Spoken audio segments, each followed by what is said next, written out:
ಎಲ್ಲಾ ಹಾನಿಯಿಂದ ಕೂದಲನ್ನು ರಕ್ಷಿಸುತ್ತೆ. ಬರೀ Amrut noni reach root premium hair oil. Hassan ಸಂಸದ ಪ್ರಜ್ವಲ್ ರೇವಣ್ಣ ಅವರ ಮೇಲೆ ಲೈಂಗಿಕ ದೌರ್ಜನ್ಯ ಅತ್ಯಾಚಾರ ಪ್ರಕರಣ ದಾಖಲಾಗಿದ್ದು ಅವರು ಈಗ ಅಪ್ಸ್ಕೊಂಡಿದ್ದಾರೆ, ವಿದೇಶದಲ್ಲಿ ಪರಾರಿಯಾಗಿ ತಲೆಮರೆಸಿಕೊಂಡಿದ್ದಾರೆ. ಅವರನ್ನು ಬಂಧಿಸಿ ರಾಷ್ಟ್ರಕ್ಕೆ ಕರೆತರಬೇಕು, ರಾಜ್ಯಕ್ಕೆ ಕರೆತರಬೇಕು, ರಾಜ್ಯಕ್ಕೆ ಅವಮಾನವಾಗಿದೆ ಇದರಿಂದ, ಈ ಘಟನೆಯಿಂದ ಅನ್ನುವಂತಹ ಮಾತುಗಳು ಎಲ್ಲೆಡೆ ಕೇಳಿ ಬರ್ತಾ ಇದ್ದಾವೆ. ಈ ಕುರಿತು ಹುಬ್ಬಳ್ಳಿಯ ಜನ ಏನಂತಾರೆ ಅಂತ ಮಾತಾಡಿಸ್ಲಿಕ್ಕೆ ನಾವು ಬಂದಿದ್ದೀವಿ. ನೋಡ್ಬೋದು ದೃಶ್ಯದಲ್ಲಿ ಸಾಕಷ್ಟು ಜನ ಕಾಲೇಜ್ ಸ್ಟೂಡೆಂಟ್ಸ್ ಇದ್ದಾರೆ, ಮಹಿಳೆಯರಿದ್ದಾರೆ, ಯುವ ಸಂಘಟನೆಗಳ ಕಾರ್ಯಕರ್ತರಿದ್ದಾರೆ, ಸಾಕಷ್ಟು ಜನ ಇಲ್ಲಿ ನೆರೆದಿದ್ದಾರೆ. ಒಬ್ಬೊಬ್ಬರಾಗಿ ಅವರ ಅಭಿಪ್ರಾಯ ಏನು ಈ ಪ್ರಜ್ವಲ್ ರೇವಣ್ಣ ಪ್ರಕರಣದ ಬಗ್ಗೆ. ಈಗಾಗಲೇ ದೇವೇಗೌಡರು ಮನವಿ ಮಾಡಿಕೊಂಡರೂ ಕೂಡ, ಕುಮಾರಸ್ವಾಮಿ ಅವರು ಹೇಳಿದ ಮೇಲೆಯೂ ಕೂಡ ಪ್ರಜ್ವಲ್ ರೇವಣ್ಣ ಅವರ ಸುಳಿವು ಇಲ್ಲ. ಅವರು ರಾಜ್ಯಕ್ಕೆ ಬರುವಂತಹ ಲಕ್ಷಣಗಳು ಕಂಡು ಬರ್ತಾ ಇಲ್ಲ. ಸಾಕಷ್ಟು ಬಾರಿ ಟಿಕೆಟ್ಗಳನ್ನು ಮಾಡಿಸಿ ಕ್ಯಾನ್ಸಲ್ ಮಾಡಿರುವುದು ಕೂಡ ಕಂಡು ಬರ್ತಾ ಇದೆ. ಹೀಗಾಗಿ ಜನ ಏನು ಹೇಳ್ತಾರೆ ಅನ್ನೋದನ್ನು ಮಾತಾಡ್ಸೋಣ. ಈಗ ಪ್ರಜ್ವಲ್ ರೇವಣ್ಣ ಅವರು ಬರ್ತಾ ಇಲ್ಲ, ವಿದೇಶದಲ್ಲಿ ತಲೆಮರೆಸಿಕೊಂಡಿದ್ದಾರೆ. ಏನಂತೀರಮ್ಮ ಈ ಪ್ರಕರಣದ ಬಗ್ಗೆ ಅಂತ? ನೋಡಿ, ಅವ್ರು ಎಲ್ಲಿದ್ದರೂ ಶಿಕ್ಷೆ ಆಗಬೇಕು ಅನ್ನೋದು ನನ್ನ ಉದ್ದೇಶ. ಅದಲ್ಲದೆ ನಾವು ಯಾವ ರಾಜಕೀಯ ಪಕ್ಷವಾಗಿ ಅಥವಾ ಯಾವುದೇ ಜಾತಿ ಧರ್ಮದ ಪ್ರಶ್ನೆಯಾಗಿ ನಾವು ಮಾತಾಡ್ತಿಲ್ಲ. ನಮಗೆ ಬೇಕಾಗಿರೋದು ಹೆಣ್ಮಕ್ಳಿಗೆ ರಕ್ಷಣೆ ಮಾತ್ರ. ವ್ಯಕ್ತಿ ತಪ್ಪು ಮಾಡಿದಾಗ ಯಾವುದೇ ವ್ಯಕ್ತಿ ಆಗಿರಲಿ, ಯಾವುದೇ ಪಕ್ಷದವರಾಗಿರಲಿ ಅಥವಾ ಯಾವುದೇ ಜಾತಿಯವರಾಗಿರಲಿ, ಅವ್ರಿಗೆ ಶಿಕ್ಷೆ ಮಾತ್ರ ಖಂಡಿತ ಆಗಲೇಬೇಕು. ಅದಲ್ಲದೆ ನಮಗೆ ಹೆಣ್ಮಕ್ಳಿಗೆ ರಕ್ಷಣೆ ಮಾತ್ರ ಬೇಕೇ ಬೇಕು. ಓಕೆ, ಈಗ ಪ್ರಜ್ವಲ್ ರೇವಣ್ಣ ಅವರಿಗೆ ದೇವೇಗೌಡರು ಮನವಿ ಮಾಡಿಕೊಂಡ್ರು, ಕುಮಾರಸ್ವಾಮಿ ಅವರು ಹೇಳಿದರು, ಆದರೂ ಕೂಡ ಬರಲಿಕ್ಕೆ ಒಪ್ತಾ ಇಲ್ಲ. ಯಾಕೆ ಇಷ್ಟು ಹಠ ಮಾಡ್ತಾ ಇರ್ಬೋದು ಅಂತ ತಮಗೆ ಅನಿಸ್ತದೆ? ಸರ್, ಇದನ್ನೆಲ್ಲ ನೋಡಿಬಿಟ್ರೆ ಈಗ 375(2) ಸೆಕ್ಷನ್ ಅಡಿಯೊಳಗೆ ಅತ್ಯಾಚಾರ ಕಂಟಿನ್ಯೂಸ್ ಆಗಿ ಮಹಿಳೆ ಮೇಲೆ ದೌರ್ಜನ್ಯ ನಡೀತಾ ಇದೆ. ಇಷ್ಟೆಲ್ಲ ಕೇಸ್ಗಳು ಆದ್ರೂ ಸಹ ಇಷ್ಟೆಲ್ಲ ಸರ್ ಇವಾಗ ಹೇಳಿದ ಥರ ಎಲ್ಲರೂ ಅಪ್ಲಿಕೇಶನ್ಸ್ ಬರೆದು ಎಲ್ಲ ರೆಡಿ ಮಾಡಿದರೂ ಸಹ ಬರ್ತಾ ಇಲ್ಲ ಅಂತಂದರೆ ಇದಕ್ಕೆ ಮುಖ್ಯ ಕಾರಣ ಅವರು ಪ್ರಭಾವಿ ರಾಜಕೀಯ ವ್ಯಕ್ತಿಗಳಾಗಿ ಇದ್ದಾರೆ ಅಂತ ಹೇಳಿ, ಆಮೇಲೆ ಅವ್ರ ಹತ್ರ ದುಡ್ಡಿದೆ ಅಂತ ಹೇಳಿ ಅವರು ತಲೆಮರೆಸ್ಕೊಂಡಿದ್ದಾರೆ. ಸೊ ಇದೆಲ್ಲ ನಡಿಬಾರ್ದು. ಯಾರೇ ಆಗಿರಲಿ, ಎಂಥ ವ್ಯಕ್ತಿನೇ ಆಗಿರಲಿ, ಶಿಕ್ಷೆ ಆಗಲೇಬೇಕು. ತಪ್ಪೇ. ಒಂದು ಮಹಿಳೆ ಮೇಲೆ ದೌರ್ಜನ್ಯ ಆಗಿದೆ ಅಂತಂದರೆ ಇದನ್ನು ನಾವು ಖಂಡಿಸ್ತೀವಿ.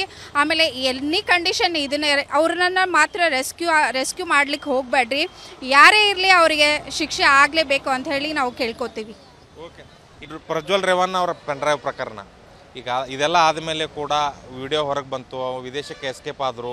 ಈಗ ಮತ್ತು ಕರೆ ತರಲಿಕ್ಕೆ ಆಗ್ತಾ ಇಲ್ಲ. ಏನು ಇದರಲ್ಲಿ ಏನು ವೈಫಲ್ಯ ಇದೆ ಅಂತ ಅನ್ಸುತ್ತೆ ನಮಗೆ? ಸರ್, ಇವರು ಇದೆಲ್ಲ ಮುಂಚೆ ಇದು ಪಬ್ಲಿಕ್ ಆಗೋದೋ ಇಲ್ಲ ಅಂತಂದು ವಿಚಾರ ಮಾಡ್ಲಾರ್ದ ಗೊತ್ತಿಲ್ಲ. ಒಟ್ಟಾರೆ ತಪ್ಪು ಮಾಡಿಬಿಟ್ಟಾರ. ಯಾಕಂದ್ರೆ ಯಾರೋ ಒಬ್ಬರು ಮಾಡೋದ್ರಲ್ಲಿ ಎಲ್ಲ ಜನರಿಗೆ ಭಾಳ ಸಿಕ್ಕಾಪಟ್ಟಿ ತ್ರಾಸಾಗತ್ತೈತಿ. ಎಲ್ಲ ಜನರಿಗೆ ಭಯ ಉಟ್ಕೊಂಡ್ಬಿಟ್ಟೈತಿ ಮನ್ಸೊಳಗೆ. ಈಗ ಯಾವುದೋ ಒಂದು ಹೆಣ್ಮಗಳ ವಚಲ ದಾಟಿ ಹೊರಗೆ ಹೋಗ್ಬೇಕಂತಂದ್ರೆ ಭಯ ಪಟ್ಕೊಳ್ತಾಳೆ. ನಮ್ಮ ಪರಿಸ್ಥಿತಿ ಏನಪ್ಪ ಅಂತಂದು ಇವನ ಈ ಪ್ರಜ್ವಲ್ ದೇಶ ಬಿಟ್ಟು ದೇಶಕ್ಕೆ ಓಡೋಗ್ಯಾನ ಇಷ್ಟೆಲ್ಲ ತಪ್ಪು ಮಾಡಿ. ಎಲ್ಲರಿಗೂ ಒಂದು ಕಾನೂನು ಆದರೆ ಇಂಥವ್ರಿಗೂ ಒಂದು ಕಾನೂನು ನಿರ್ಬರ್ಸ್ತಾರ.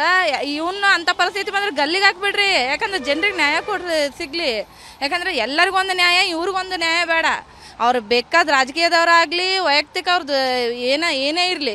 ಯಾಕಂದ್ರೆ ಒಂದು ಹೆಣ್ಣಾದ್ರೆ ಒಂದು ತಾಯಿ ಜಾಗ, ಒಂದು ಅಕ್ಕ ಜಾಗ, ಒಂದು ತಂಗಿ ಜಾಗ ಎಲ್ಲದ್ರೋಗಿರ್ಬೇಕು. ಇವನ ಹೆಂಗೆ ಬೇಕಂದ್ರೆ ಹಂಗೆ ಬಳಸ್ಕೊಂಡು ಈಗ ತಪ್ಪು ಒಂದು ವಿಡಿಯೋ ಟ್ರೋಲ್ ಆದ ತಕ್ಷಣ ಇವನು ದೇಶ ಬಿಟ್ಟು ದೇಶಕ್ಕೆ ಓಡೋಕೆ ಕುಂತ್ಬಿಟ್ಟಾನ. ಇಲ್ಲಿದ್ದು ಸಾಧಿಸ್ಬೇಕಿತ್ತು. ಅವ್ನು ತಪ್ಪು ಮಾಡಿಲ್ಲ ಅಂತಂದ್ರೆ ದೇಶ ಬಿಟ್ಟು ದೇಶಕ್ಕೆ ಹೋಗೋವಂಥದ್ದೇನಿತ್ತು? ಇಲ್ಲಿದ್ದು ಸಾಧಿಸ್ಬೇಕಾಗಿತ್ತು. ಅವ್ನು ತಪ್ಪೇ ಮಾಡಿಲ್ಲ ಅಂತಂದ್ರೆ, ಈಗ ತಪ್ಪು ಮಾಡಿರೋ ನಿಜ ಇದ್ದ ಕಾರಣದಿಂದ ನನಗೆ ಅವ್ನು ಗೊತ್ತಿಲ್ಲ, ಅವ್ನು ಬರ್ತಾಯಿಲ್ಲ, ಇವ್ನು ಬರ್ತಾಯಿಲ್ಲ ಅಂತಂದು ಒಬ್ರ ಮೇಲೆ ಒಬ್ರು ಅವ್ರವ್ರು ಹಾಕ್ಕೊಂತಿರ್ತಾರೆ ಸರ್. ಯಾರು ತಪ್ಪು ಮಾಡಿದವ್ರು ಮುಂದೆ ಬಂದು ತಪ್ಪು ಮಾಡಿದ್ದೀನಿ ಅಂತ ಹೇಳ್ಕೊಳ್ಳಲ್ಲ. ನನ್ನ ಜೀವನದಲ್ಲಿ ನಾನು ಮಾತ್ರವಲ್ಲ, ನನ್ನ ಕೂದಲು ಕೂಡ ಆಗಿರ್ಬೇಕು ಸ್ಟ್ರಾಂಗ್ ಅಂಡ್ ಸ್ಟೈಲಿಶ್. ಬರೀ Amrut noni reach root premium hair oil ನೊಂದಿಗೆ. Reach root premium hair oil. Sir, ಈಗ ಪ್ರಜ್ವಲ್ ವಿದೇಶಕ್ಕಂತೂ ಹಾರಿದ್ದಾರೆ, ಬರ್ತಾ ಇಲ್ಲ. ಏನು ಪ್ರಯತ್ನ ಮಾಡಿದ್ರು ಸರ್ಕಾರ ಏನು ಮಾಡ್ಬೇಕು ಈ ಸಂದರ್ಭದಲ್ಲಿ? ಕೇಂದ್ರ ಸರ್ಕಾರಕ್ಕೂ CM ಅವರು ಪತ್ರ ಬರೆದಿದ್ದಾರೆ. ಅದು ಈಗ ಪ್ರೊಸೆಸ್ ನಡೆದಿದೆ. ಸೆಂಟ್ರಲ್ ಗೌರ್ಮೆಂಟ್ದವ್ರು ಅದ್ರದ್ದು ಏನೈತಿ, ಮೋದಿ ಅವರು ಅದ್ರ ಬಗ್ಗೆ ಕಾಳಜಿ ತೊಗೊಂಡು ಆದಷ್ಟು ಬೇಗ ಪ್ರಜ್ವಲನ್ನು ಕರ್ನಾಟಕಕ್ಕೆ ತೊಗೊಂಬಂದು ಒಪ್ಪಿಸ್ಬೇಕಂತ ನಂದು ಆಗ್ರಹ ಅದು. ಸರ್, ತಾವೇನು ಹೇಳ್ತೀರಿ ಈ ಸಂಪೂರ್ಣ ಪ್ರಕರಣದ ಬಗ್ಗೆ? ಏನಂತಂದ್ರೆ ಕಾನೂನು ಸುವ್ಯವಸ್ಥೆ ಬಗ್ಗೆ ಫಸ್ಟಿಗೆ ಅನುಮಾನ ಬರತೈತಿ. ಒಂದು ಯಾವ್ದಾರ VIP ನಡಿಬೇಕಂದ್ರೆ ಭಾಳಷ್ಟು ಕಷ್ಟದ ವಿಚಾರ ಅಂಥೇಳಿ ಸತ್ಯವಾಗ್ಲೂ ರಾಜ್ಯ ಸರ್ಕಾರಕ್ಕೂ ಅಲ್ಲ, ಕೇಂದ್ರ ಸರ್ಕಾರಕ್ಕೂ ಅಲ್ಲ. ಏನಿದೆ ಬ್ಲೂ ಪಾಸ್ಪೋರ್ಟ್ ಹೇರಿಂಗ್ ಮಾಡತ್ರಿ, ಅವೆಲ್ಲ ಬ್ಯಾಡ್ರಿ ಮರ. ಅವ್ರ ಪಾಸ್ಪೋರ್ಟನ್ನು ಜಪ್ತು ಮಾಡಿರಿ. ಯಾವ ರಾಜ್ಯದಾಗ ಅವ್ರು ಯಾವ ದೇಶದಾಗ ಅದಾರ ಅನ್ನುವಂಥದ್ದು ಅದಕ್ಕೆ ಮಾನ್ಯತೆ ಹೊಡೆದಿದ್ದಾರೆ ಯಾರಾದರೂ. ಇದು ಕಾಮನ್ ನಮ್ಮ ಉತ್ತರ ಕರ್ನಾಟಕ ಮಂದಿ ಹೇಳ್ತಾರೆ ಏನಂತೇಳಿ, ಕುಣ್ಯಾಗ ಬರಲಾರ್ದವ್ರಿಗೆ ನೆಲ ಡೊಂಕ್ ಅನ್ನಂಗೆ. ನೀವು ಹಿಡಿಬೇಕನ್ನುವಂಥ ಇಚ್ಛಾಶಕ್ತಿ ಇತ್ತಂದ್ರೆ ಹಿಡೀರಿ. ಆಮೇಲೆ ಪ್ರಜ್ವಲ್ ರೇವಣ್ಣರಿಗೆ ಹೇಳ್ತೀವಿ, ನ್ಯಾಯಾಂಗ ವ್ಯವಸ್ಥೆ ಮೇಲೆ ನಿಮ್ಗೆ ನಂಬಿಕೆ ಇದ್ರೆ ಬಂದು ಹೋರಾಟ ಮಾಡಿ ನೀವು ಅದಿರೋ ಇಲ್ಲ ಅನ್ನುವಂಥದ್ದು ನ್ಯಾಯಾಧೀಶರ ಮೂಲಕವಾಗಿ ಹೊರಬರುವಂಥ ಕೆಲಸ ಮಾಡಿರಿ. ನಿಮ್ಮಂಥ ಹೇಡಿಗಳ ಭಾರತದ ಹೆಮ್ಮೆಯ ಪುತ್ರ ದೇವೇಗೌಡರ ಮೊಮ್ಮಗ ನೀವು, ಕರ್ನಾಟಕದ ಹೆಮ್ಮೆಯ ಪುತ್ರ, ಕರ್ನಾಟಕದ ವೀರ ಕನ್ನಡಿಗ, ದೇಶವನ್ನು ಆಳಿದಂಥ ಅವರ ಮೊಮ್ಮಗ ನೀವು. ನಿಮ್ಗೆ ಕಿಂಚಿತ ನಾಚಿಕೆ ಮಾನ ಮರ್ಯಾದೆ ಅನ್ನೋದಿತ್ತಂದ್ರೆ ಕೂಡಲೇ ನಮ್ಮ ತಾಯ್ನಾಡಿಗೆ ವಾಪಸ್ ಬರ್ರಿ. ಅದನ್ನು ಏನು ಕಾನೂನು ಮೂಲಕವಾಗಿ ಹೋರಾಟ ಮಾಡಿರಿ. ಅದ್ರೊಳಗೆ ಸತ್ಯಾಸತ್ಯತೆ ಏನೈತಿ ಹೊರಗೆ ಬರ್ತೈತಿ. ಅದರಿಂದ ನಿಮ್ಮ ಘನತೆ, ನಿಮ್ಮ ಕುಟುಂಬದ ಗೌರವವನ್ನು ಉಳಿಸ್ಕೋರಿ ಅನ್ನುವಂಥ ಮಾತು ಹೇಳ್ತೀವಿ ಸರ್ ನಾವು. ಓಕೆ, ಒಟ್ಟಾರೆಯಾಗಿ ಪ್ರಜ್ವಲ್ ರೇವಣ್ಣ ವಿದೇಶದಲ್ಲಿ ತಲೆಮರೆಸ್ಕೊಂಡಿರೋದು ಸರಿಯಲ್ಲ. ರಾಜ್ಯಕ್ಕೆ ಮರಳಿ ಬರಬೇಕು, ಕಾನೂನನ್ನು ಎದುರಿಸಬೇಕು, ತಪ್ಪು ಮಾಡಿದರೆ ಶಿಕ್ಷೆ ಕೂಡ ಅನುಭವಿಸಲಿಕ್ಕೆ ಸಿದ್ಧರಿರಬೇಕು ಅನ್ನುವಂತಹ ಮಾತನ್ನು ಹುಬ್ಬಳ್ಳಿಯ ಜನರು ಹೇಳ್ತಾ ಇದ್ದಾರೆ. ಕ್ಯಾಮ್ರಾ ಪರ್ಸನ್ ಶೇಖರ್ ಜೊತೆ ಪರಶುರಾಮ್ ತಹಶೀಲ್ದಾರ್, ವಿಸ್ತಾರ ನ್ಯೂಸ್, ಹುಬ್ಬಳ್ಳಿ. ಅನುಕ್ಷಣದ ಸುದ್ದಿಗಳಿಗಾಗಿ ವಿಸ್ತಾರ ನ್ಯೂಸ್ ಯೂಟ್ಯೂಬ್ ಚಾನೆಲ್ ಸಬ್ಸ್ಕ್ರೈಬ್ ಮಾಡಿ.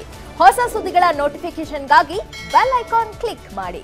ಲೇಟೆಸ್ಟ್ ಅಪ್ಡೇಟ್ಸ್ಗಾಗಿ www.vistaranews.com ವೆಬ್ಸೈಟ್ಗೆ ವಿಸಿಟ್ ಮಾಡಿ. ಅಂಗೈಯಲ್ಲೇ ಜಗತ್ತಿನ ಸುದ್ದಿ ತಿಳಿಯಲು ವಿಸ್ತಾರ ನ್ಯೂಸ್ ಕನ್ನಡ ಆಪ್ ಡೌನ್ಲೋಡ್ ಮಾಡಿ.